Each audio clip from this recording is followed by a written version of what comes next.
Welcome to Alan Skorsky Reports. I'm Alan Skorsky. Since October 7th of 2023, we have seen skyrocketing attacks on Jews all across America, but nowhere has it been more prevalent than on our elite university campuses, including Harvard, Northwestern, UPenn, but especially at Columbia. Here in New York City, CUNY has been exposed for not only failing to protect their Jewish students, but for their assaults on pro-Israel Jewish professors, with a specific intent of ridding their board membership of every last Jew and replacing them with anti-Semitic activists. Specifically, a Saly Abd Alla, or however her name is pronounced, a member of the anti-Semitic CAIR, Council of American Islamic Relations, who was brought in from the University of Minnesota to oversee anti-Semitism complaints at CUNY. Last month, Hunter College posted an ad looking for instructors to teach a course about Israel being an apartheid, settler-colonial state engaging in genocide. And while New York's governor called for that ad to be removed, the course is still set for that curriculum after it had gone through the board's approval process. In the last few weeks, the Trump administration threatened to withhold $400 million from Columbia for not protecting Jewish students, while simultaneously beginning the process of revoking student visas and green cards from foreigners who were active in pro-Hamas activism.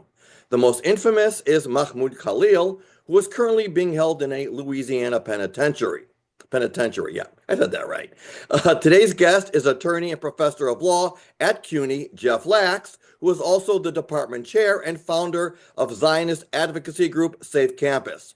In the last few weeks, he was a guest on various Fox News shows, and his columns appeared in the opinion section of the New York Post to talk about all these issues. But the real icing on the cake was when notorious Israel hater Peter Beinart invited Jeff to debate him on what college anti-Semitism is, only to get tripped up because he refused to label Hamas as a terrorist group. Jeff, welcome to the show. Hey, Alan, it's always a pleasure to join. I think this is my third time with you, so that's a chazaka. It's a chazaka. It means we have to have you more often. So, Jeff, you have been a very busy person, appearing on Fox News with Brian Kilmeade, I think Fox and Friends. Your columns appeared in the New York Post, and then now again with Beinart. So you've been involved with a lot of different things. So without going in any specific order, let's talk about what happened, because Peter Beinart, I mean, that was a real big deal. He has a history of beating the hell out of Israel. A few years ago, he wrote a book called The Crisis of Zionism, where he compared the IDF to Nazis.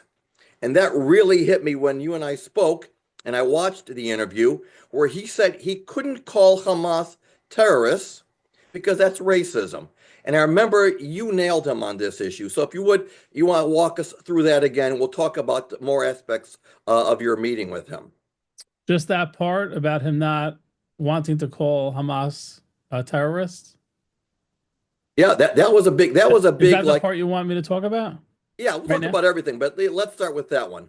Yeah, I mean, if you I urge everyone to please go and watch the debate, but the entire debate. But that part, you can tell if you look at my face, you're going to want to focus on Beinart. But after watching what he says a couple of times, which is absolutely just beyond disgusting, there are no words. But look at my face. I was shocked because we were actually, despite the fact that we disagreed about everything, we were having a very collegial, professional, courteous debate.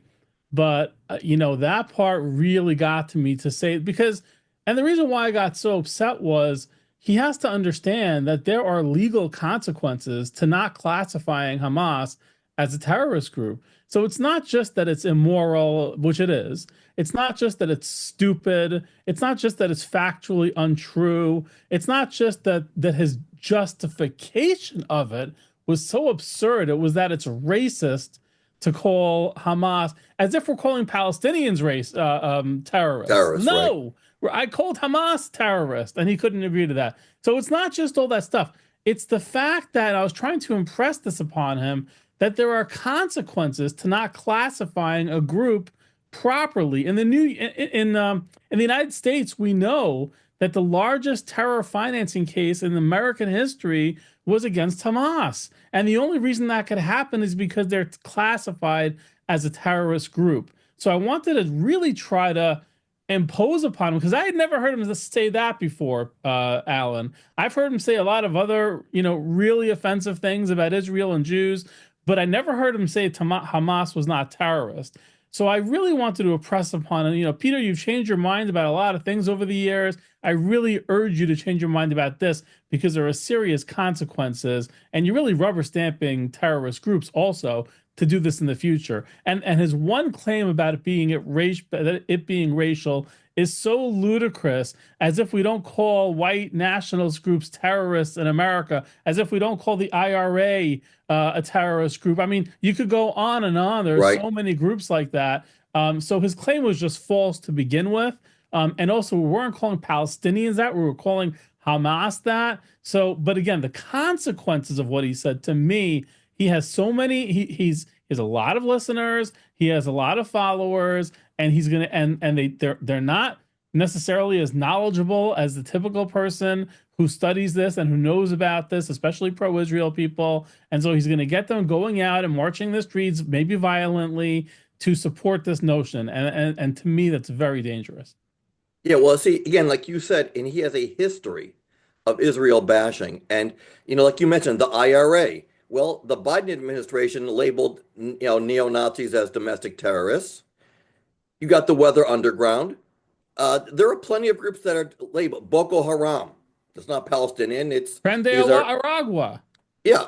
So, again, it was, and here's also what drove me nuts is that he kept saying to you, but Jeff, I've been saying it until I'm blue in the face. I condemn what they did. To say that you condemn what they did, but in other words, if October 7th had never happened, Hamas is not a terrorist organization. Their entire being, their charter calls for Israel's destruction. So how do you not label that as a terrorist group? Their leaders have said, go ahead. Yeah, I shouldn't laugh. It's not funny. But I'm laughing because it's a tactic that he uses. Yeah. Of course I heard him. I heard him say the same thing 3 or 4 times. I'm not disagreeing that what Hamas does is violates war crimes, international law, all sorts of other things, but he's trying to take away something that might be actually even more serious than those things because it has consequences in America. Again, you can't go after Hamas if they're not classified as terrorists. Right. At least not the same way. That again, like you mentioned, that's his tactic. He had written about the 9/11 attacks. Of course, what they did was barbaric. Animals, monsters. But what did we do to provoke them? So that's how he covers himself. He'll cede us the point that he doesn't agree with what they did, but either it was deserved or it was provoked, but they're not terrorists. And that's again, it's so intellectually disingenuous because it's also, Alan, I want to add on to what you're saying. It's intellectually disingenuous because he's willing to parse what they did from who they are. And you can't do that. Who they are terrorists. They terrorize their own people too. So it's really important to understand the larger context. And you're 100% right. But you can't separate what they did, which he wanted to do, from who they are and what they do in general. Correct. Look, they are terrorists, whether October 7th happens or not. That's exactly what you got. And this is why you got it. And that's why he's protecting them. Yes. Something else I noticed also, he tried to draw a parallel between Israel, because you started talking about settler colonialism, and you were explaining to him what those terms actually mean. So then he tried to draw a parallel between Israel and America. Now, America, who discovered America? Christopher Columbus did. He discovered what was already there. Israel wasn't discovered by Jews. It's the history of where Jewish history began. That's where the Jews are from. So this is also what makes him so dangerous, that he lies. He makes things up. He talks to people who don't know the difference about anything. He spoke to him about apartheid and genocide. And then he was arguing with you about the numbers of people killed. And then he said, well, if we're going to talk about Israeli civilians killed, we got to talk about Palestinian civilians killed also. And here's, again, what's just so insulting. The IDF does not have a manual, kill children, kill anybody. They are a defense force. The people here supporting Hamas, their mission is to kill as many people as they can. They came into Israel October 7th. They made videos showing their parents, I just killed a bunch of Jews. So that's just it's crazy, who he is. And again, I know that you had other things about that debate where you brought up how Hamas embeds their weapons in civilian areas and under hospitals. Then he said something about, well, Israeli generals live, civilian populations. And again, the idiocy of that. Um, Hamas they have their underground system. There were videos of Hamas tunnels under baby cribs. They specifically and intentionally embed themselves so that it's impossible to get to them without killing innocents of. We'll talk about innocent later on because supposedly many of them do support Hamas. And they talk about a strategy of martyring themselves, of increasing the deaths for political purposes, of which is, of course, something Israel, they have the opposite approach, protecting civilians at all costs. So yes, it's deeply offensive. It's factually wrong, and we'll get back to it or not at this is your show. So I defer to how you want to go about this. Yeah, and I just again there were some other points that he made that also to me were just so incredulous. He asked you, he cited B'Tselem and Yesh Din. Those are his sources. I'm thinking, boy, had Jeff, referenced or cited Sean Hannity and Fox News, he would have lost his mind. But he cites the most anti-Israel groups within Israel as his evidence. And then he asked you if you ever spoken to Palestinians.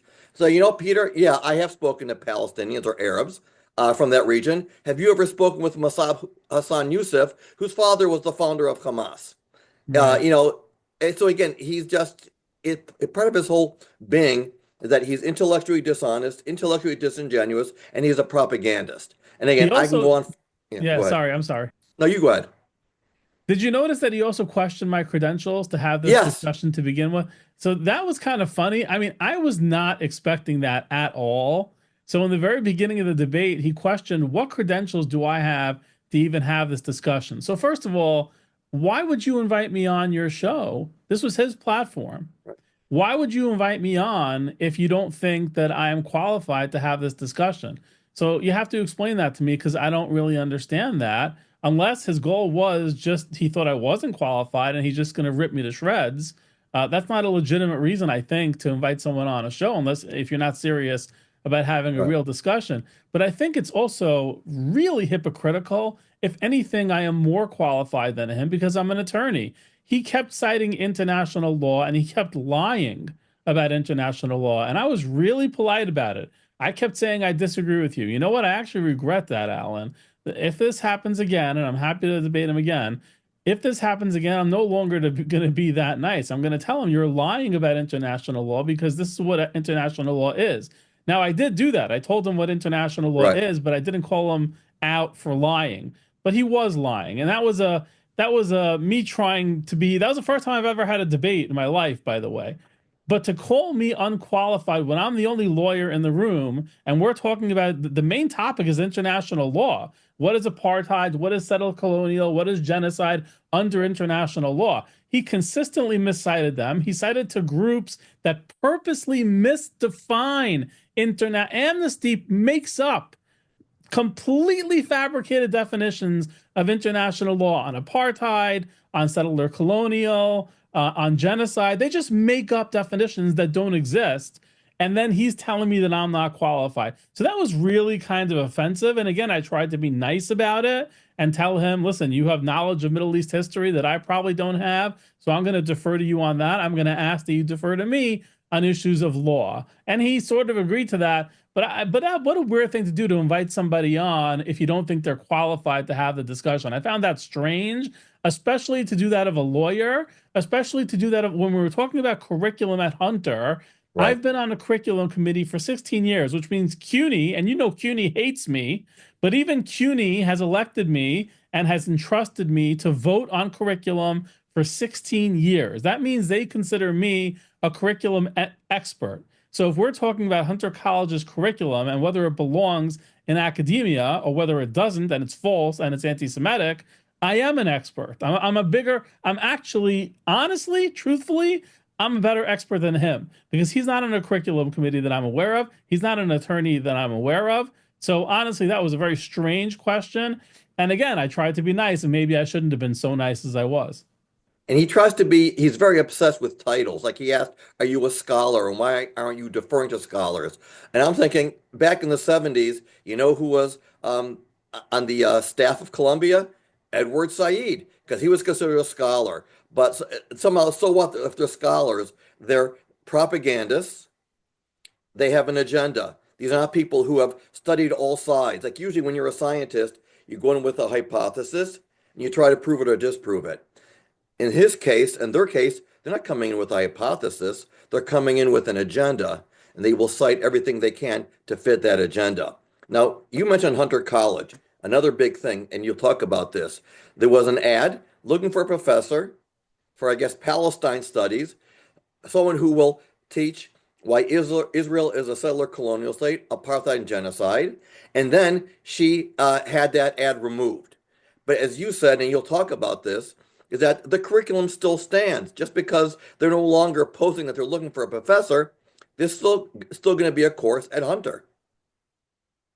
Yeah, this has been a very quickly changing development.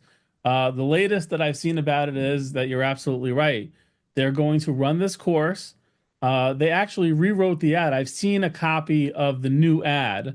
One of our sources from Safe Campus actually obtained a copy of the new ad for the professor to hire for this course, and it's very sneaky. It's a very sneaky ad. It basically hides all the things they really want to teach. The real issue is, and the only thing that matters, is that the course is the same. The course is still going to teach settler colonialism, apartheid, genocide as related to Israel. So that's the real problem. And we're going to see, now is going to be a real test for Governor Hochul. Who is she? Is she going to stand up to this course actually running? Now, she can't go in and pull a course, but there are things she can do for sure to the administration for running a course like this. And then the question is, what do you do to a curriculum committee that votes to pass a course that teaches false information? I brought up in my debate with Beinart, not to bring it up again, but I think it's very relevant, that it's my job to vote against courses that teach false information. So I tried to be non-controversial. I brought up a very, non-emotional issue. I said, listen, if someone brought to me a course that teaches the earth is flat, we all know the earth is not flat. It's scientifically proven. My obligation as an academic on the curriculum committee is to vote no on this course. Here, the same thing is true. It is false that Israel is settler colonial, apartheid, genocidal, under international law. It doesn't meet any of those definitions. So why is the curriculum committee voting on it? But even more serious than that, Alan, why are the board of trustees voting? Because they have to vote on this too. CUNY's board of trustees, Bill Thompson, who is the chair of the board of trustees, voted to pass this course. So what happens to him for doing that? Something should happen to him by the governor, and she could do something about it to him. She could remove him, and I would argue she should remove him and also remove the chancellor for allowing a false anti-Semitic course to go through. So forget about the ad. Now I think you take action against the administrators who are in charge. Jeff, how many board members are there, and what is the voting process? Is it majority rule? Does that have to be unanimous? Because even if it's unanimous, or if it's just a majority rule, so there's you, but we're going to lose every time. I'm not on the board. I'm on my own campus's curriculum committee. Okay, So this is Hunter College. This was a different campus. right. I was not, obviously I would have voted against this curriculum. I didn't have the opportunity to do that. It wasn't my campus. The board, I'm not sure the exact number, 13, 14, something like that. I'm not sure the exact number. I would have to take a look. I know a number who they are. But they voted to pass it. I mean, you could be right that maybe some people voted against it. I really highly doubt that. That's not usually how curriculum votes work. But I would be very interested to hear if I'm wrong and some of them voted against it. I would definitely be the first one in line to thank those who voted against it. But I would be shocked, knowing the constitution of our board of directors, the board of trustees, sorry, today, I would be stunned if any of them voted against it. Just out of curiosity, do you know how many different courses there are taught about Palestine, because they've got a whole department there in the Middle East studies. Do they have other courses that are also taught to indoctrinate people against Israel in a favor of the Palestinian narrative? Oh yeah. I mean, there are 25 campuses, and we hear from students all the time about what's being taught in Middle Eastern studies departments across the campus. You have to have people inside the class to really know what's going on, because the syllabi often lie about what's going to be taught in the class. And we have Jewish students coming to us all the time. When I say us, I mean Safe Campus, telling us about the vile information that's being shared in those classes. So yeah, it's going around definitely across CUNY. It's happening everywhere. And I would tell you that it's also happening outside of CUNY as well, throughout the nation, unfortunately. Right. Again, going back to now, let's go back to Colombia because they were also very big in the news the last few weeks. Trump is again, he's threatening, he's withholding $400 million. It seems now that Colombia is going to take the threats more seriously. But now they've arrested Mahmoud Khalil. CAIR is now involved in this lawsuit to challenge that. And I know also Beinart had a problem with him being arrested, and you have all these, far left Jewish activists like Jewish Voice for Peace protesting it. Um, is it how far? I mean, he's just one person. I know that there was another Arab woman who fled to Canada, and there was another woman who was also arrested. Um, in your opinion, because this is such a widespread issue, and when I was speaking with Shabbos Kestamam about it, that let's talk about the few people who were arrested. How many hundreds, if not thousands, have already gone on to graduate? They're in medical school, they're in law school, and this threat is only growing further and further. Yeah, we saw last month a news story where I forgot where it was. There was a hospital where two of the employees were activists like this, and they were But saying that they were Australia, in Australia, yes, two right? nurses, That yep. and they were threatening the lives of Jewish people who come into their hospital. They even, I think they, correct me if I'm wrong, I think they said that they did harm Jewish The male patients. nurse indicated that he had done so. So yeah, in Australia now they're dealing with it there, but here in America, I'm thinking it is so widespread. Yeah. Canary Mission, I know you're familiar with them, is always posting texts from these different doctors. And 3 years ago was the first time it ever happened. We did a show on this. There was I don't know what I think it was Case University in Cleveland, Ohio, where a Palestinianist or a Muslim, I don't know what she was tweeting how she can't wait till she's no longer a resident or an intern, and she's going to inject poison into the Jewish patients. And I say at the time, she's the first one to get caught, but I guarantee you there are a whole hell of a lot more of them out there. And now it's coming to the forefront. And you know what? What recourse? Unless the medical association is going to say kick them out of the field of medicine, or the bar association is going to disbar lawyers who engage in anti-Semitism and threats against Jews and support for Hamas. Because CAIR has an agenda. There was a video that went out. They have like a 5 to 10 year plan. How they're going to have thousands and thousands of Muslims, and not the ones that are peace loving, but the ones that support CAIR and Hamas. Congress, medicine, law, journalism, this is their long-term plan. So what we're doing now under Trump, it's a great, great start. But the problem is so much deeper than just what we're seeing right now. And Trump won't be in office forever.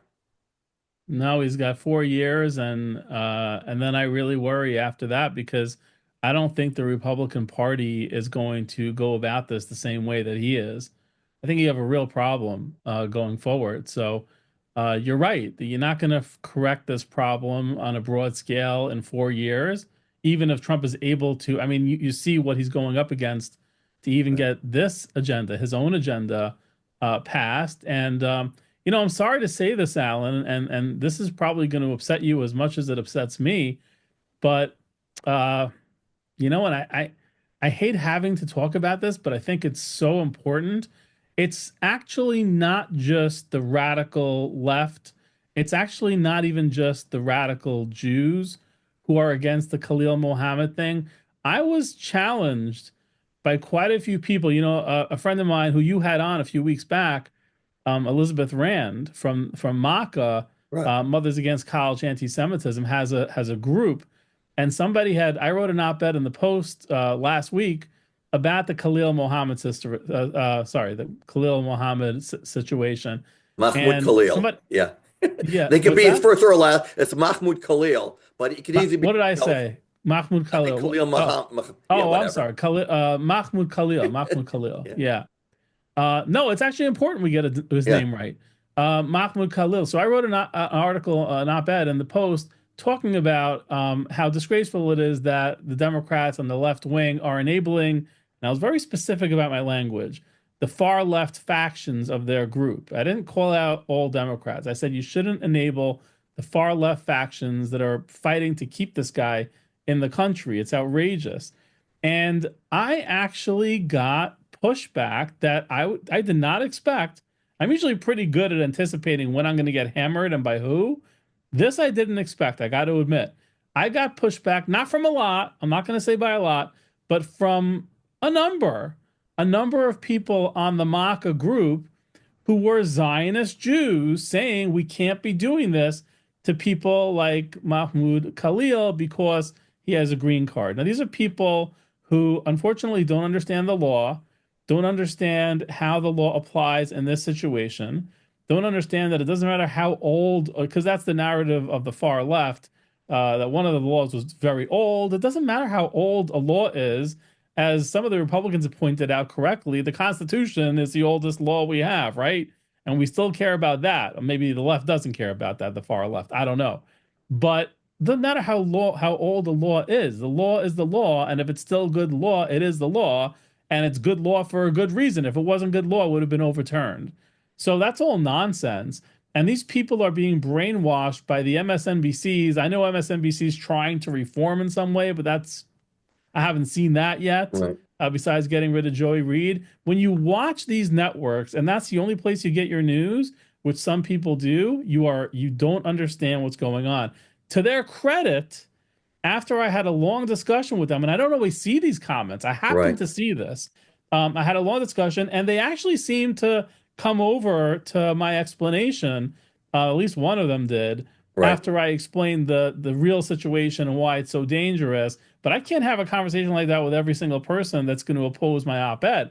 And that op-ed went viral. That op-ed got, I don't even know how many, the Post doesn't disclose the numbers, Right. but I know that it went, I think it got hundreds of thousands of views just from my Twitter account. So a lot of people saw it, and a lot of Zionist center left Jews. We need those people. We're not in favor of it, and that is scary. And that comes not from a lack of being a good person, it comes from a lack of being misled by the media. I'll go a step further, Jeff. I attribute to their hatred of Donald Trump. If Yeah, anyone else had proposed this except for Trump, they would all have been on board with it. Because I see it in my own community. I live in a frum community, and there were people arguing against getting rid of him. And again, it's pure to me. I know it's purely motivated by their hatred of Trump. Something that you had written about in one of your columns in the Post was quoting Senator Murphy from Connecticut and AOC, who basically gave us, they'll speech. First they came for them, and then they came for me. Blah blah blah. And again, it's intellectual dishonesty. How many times has it been said? He is not being detained because of his opinion. He is being detained because he is violating the laws of being associated and active with a terrorist group. But this is again, and this never should have been political. 20 years ago, we wouldn't be having this oh, conversation. 100%. But the 100%. Democrats have gone, 100%. yeah. Listen, you had Biden at the DNC convention saying of the Hamas protesters, some of them have a point.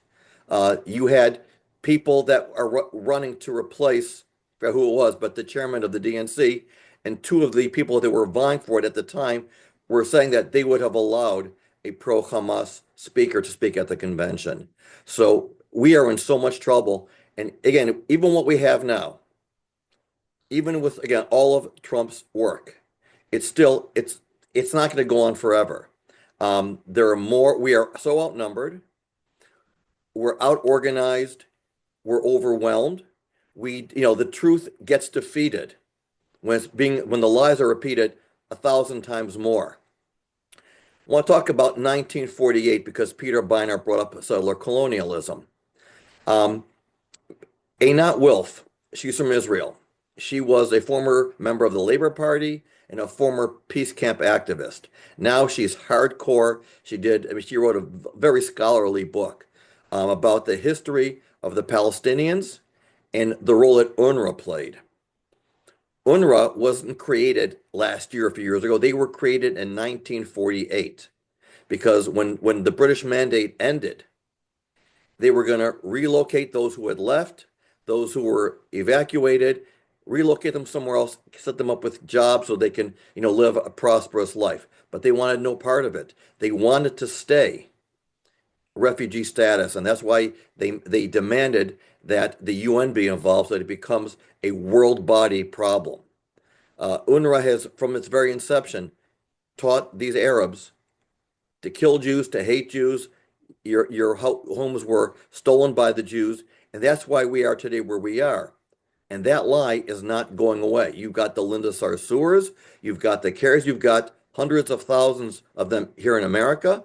They're at every level of government. They're in the media. And again, I don't know, what your thoughts are about what direction universities are going to go. Columbia can modify a little bit, but CUNY, where you're at, just seems to be so steep. I mean, who can threaten them? I don't know. Is it the governor? Is it the mayor?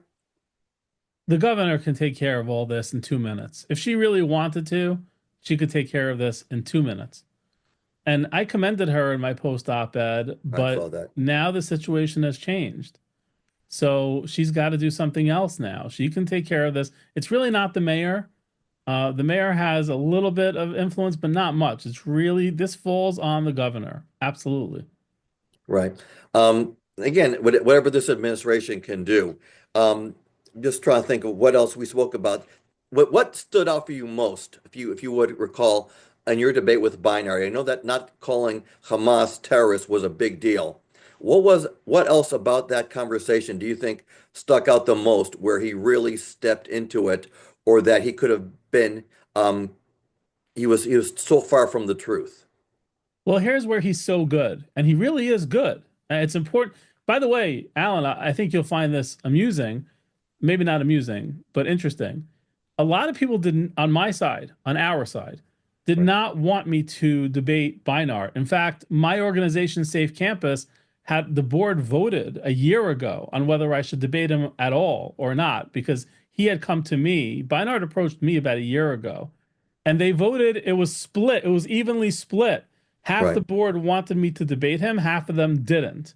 And one of the reasons, and I abstained from the vote. I could have pushed the vote over the edge and voted to debate him on behalf of the group. I didn't want to do that. So I left it to their discretion. I said a split vote is not a positive vote. I'm not going to debate him on behalf of the group. This time around, I debated him just on my own. I had nothing. I didn't put on the Safe Campus background on purpose. I blurred my background, which I sometimes do, but that wasn't an accident. And I debated him on my own. What's really interesting is he's very good at this. And one of the reasons people didn't want me to debate, there were two main reasons. One is that they didn't want me giving him a platform, I'm to spread. guilty. I admit it. I'm one of the people that was guilty of that, but go ahead. So I'm interested in hearing your take about whether you thought I did the wrong thing or the right thing after seeing Right. the debate. So two people, and listen, these are legitimate positions. I didn't say that they weren't legitimate positions. I have to admit, I wasn't nervous about a debate, but I was nervous about the concept of debating him, because these were the two reasons that were given to me. Don't give him a platform, number one. Number two, he's so good, and you're not a debater, and that's true. I'm not a debater. And he might just overwhelm you with anecdotal evidence, even though it might be total BS, it's still, he has an overwhelming amount of experience being there and talking to Palestinians and anecdotal evidence that's going to tug on people's heartstrings, whatever else it is. But my point was that he was giving me the platform, not the other way around. That was a big part of my factor here, because he has an enormous platform of, unfortunately, of people who are misguided, the MSNBC crowd. And so I thought he was giving me the. Now, do I think I'm going to convince an MSNBC person to change their mind. No, I really don't. But I thought the act of debating Beinart himself, who's very well known, would at least give our side a bigger profile in terms of what we think and expose ourselves to more people in the middle and on the center left that might be open to hearing what I'm saying. So that was number one. Number two, I knew he was wrong about the international law. I knew, and a lot of people didn't know this, who were telling me not to debate him, didn't understand this guy doesn't know the law. And maybe I should have explained it to them. We didn't get into an in-depth conversation. I just let them vote. I don't want to like really argue for my case. But I knew that on the law he was wrong and that I could prove him wrong on the law. So a perfect example. Let me give you, to answer your question directly, I wanted to give you a little bit of color on the background. So it might be interesting to your listeners and to you. But to give you a good example to answer your question very directly, one of the things, if you go back, and not that you're going to want to do this, but if you go back and watch the debate again, go back and listen to what he says about whether Israel is settler-colonial. Because, of course, I asked him directly, is Israel all three of these things, settler-colonial, apartheid, Right. genocide? And so listen to his answer to settler-colonial. He doesn't say Israel is settler-colonial. I'm clear. I say to him, it is a lie. It is factually untrue. And these are the reasons why it's factually untrue that Israel is settler-colonial. He doesn't say they're settler-colonial, never once in the debate. What he says is Israel has features that are settler-colonial in nature. I think I caught that. Yeah. What the hell does that mean? Right. I don't know what that means. To me, that's almost an admission that he knows that the international law definition of settler colonialism is not met in the case of Israel. So if I debate him again, I'm certainly going to want to clarify, because in the moment I didn't catch it. It wasn't until I watched the debate afterwards that I realized never once did he call them settler colonial. Even during the debate, I said, you have called them settler colonial. But then afterwards, I realized, wait a second. No, he didn't. He said they have features of settler colonial. Well, you know what? Having features of settler colonialism does not make you settler colonial. And that's a very big deal. So that's a good example to answer your question. Right. So you know what? Like I said before, I was one of those who was against it because I felt that you were legitimizing him. But after watching it with him, I thought you handled yourself very well, and you exposed so much disingenuity. However, disingenuousness, the right way of saying Well, it. thank you. Because there were just so many things that we were able to catch. I'm just trying to think what else I wrote. Oh, the West Bank, perfect example. He calls that occupied land. But in his own book, he admits that Jordan annexed it in 1948. They renamed it the West Bank. It was never Palestinian land. They renamed it the West Bank to distinguish it from the East Bank. Gaza was never Palestinian. It was Egyptian. So from 1948 until 1967, there were no calls to create an independent Palestinian state in either the West Bank or in Gaza, which further fuels the lies that he says. He says things based on an emotional, and he hates Israel. He hates everything about it. He spoke about the holidays, I think, where he trashes Jewish holidays because they celebrate, killing of their enemies, and then they celebrate it. In my book, I have a section about it on Purim. It says the Jews celebrate. They killed Haman and all the bad people, and then they celebrate. Well, he leaves out the part that, the Jews were being persecuted. So of course they're going to kill their enemies. I mean, that's how you end a war and a conflict. So he just has a lot. To me, I think he represents, and we're coming up on Pesach. He represents the true evil son in the Haggadah. If you never knew what an evil person is, this is what a Rasha is. He completely dissociates himself from Judaism. He said to you that he's off the derech. That usually that means that refers to religious observance, but politically he knows that he's siding with evil, but he's so wedded to hating Israel that he has to say whatever he can to kind of keep his mind Wasn't focused. that interesting that he said that, Alan? What did you take? I'm curious what you made of that. What did he mean by that exactly? I'm not quite sure. To me, it almost sounded like saying, yeah, you know what? I've so abandoned Israel that, because he used to call himself a liberal Zionist. Yes. That's what he used to call himself. I don't think he does that anymore. Israel should no longer exist, the Jewish state. So I think he was saying it more from a political standpoint that the Political. Jews are done with him. Now, Okay. what I found so incredible was in the background of the debate in his room, it looked like there was a bookshelf full of shasas, full of Gemaras Yeah. back there. Yes. And I Yeah. thought, what an inappropriate background for a guy like him who destroys and trashes, Judaism and our purpose and our connection to Zionism. In his defense, I have heard that he learns Daf Yomi. That's interesting. Your Um, reaction, I'm laughing at your reaction. That pause. I have learned that he does learn Daf Yomi, which I do not do. okay, well, anyway, I that's don't it's know who his surprising. You know chavrusa what? is, but I It have could heard that. be it could be for an intellectual, listen, for an intellectual study, he wants to hear what the Gemara says. That's fine. I don't know that he's taking what he's learning to heart in as much as another vehicle, because there are some things said in the Gemara that could be misinterpreted as being against other nations and other peoples. So maybe from that standpoint, he's learning Gemara so he could use it against us at a later point. That's what I'm thinking. If he's indeed learning Torah, because learning the Gemara is learning Torah, and he's certainly not Torah observant in any way. That's my 2 cents. Anyhow, Jeffrey Lax, it's been fantastic having you. Thank you so much. And if Beinart invites you back again, I will be 100% behind you. Go at him, and Do you think expose his he's going to lie. invite me back? I'm curious. You What's know your what? impression? You guys had a very civil discussion. I'm sure that it's going to depend on what feedback he gets from his followers, because as you mentioned, he's got, I don't know, several 100,000 followers. I'm sure they all have comments. And if he feels that he got the better of you, who knows? Or Yeah. maybe, so you send him a copy of this and how we refuted some of his BS and see if he wants to try it again. No, he's not scared of a challenge. You got to give him that. He's not scared.